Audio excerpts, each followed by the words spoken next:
1, 2, cops are coming for you. 3, 4, they'll force open your door. 5, 6, they'll beat you with nightsticks. 7, 8, they'll punch and kick you in the face. 9, 10, black man dies again. Since the video is on replay, I'll refrain from watching it.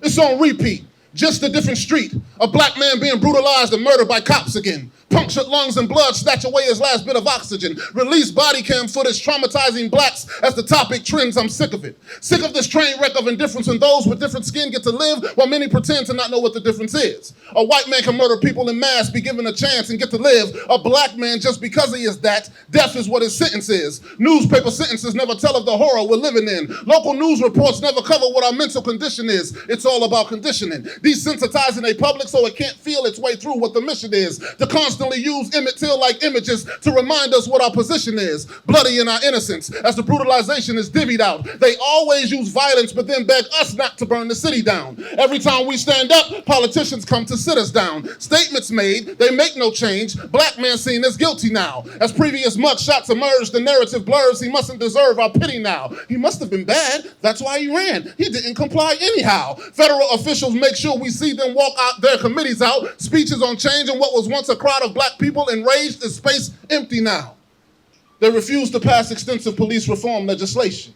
They refuse to abolish qualified immunity while using the murder of yet another black man as an opportunity to rant about standing together in unity, trying to make us feel better with that bullshit repetitive United States Constitution speech. Don't tell me all men are created equal when I only see you treating the black ones this brutally.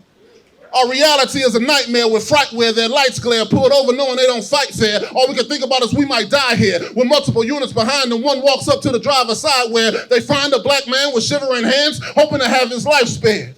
Instead, they take his life there, not moved by his cry tears, screaming for his mama, hoping to God that she might hear and come running out to save him with pleas of not my baby. Instead, they usher in death, feeding another black body, and mama is left with nothing but memories of time shared. This is our life here. You beat us to unconscious states. The government does not engage. We already know in this story the plot is grave because you start your day plotting graves. How can we advance if you do not behave? How can we heal if you don't stop the pain? Why would we stand with cops we hate knowing y'all don't give a damn about the brutality and shots we take?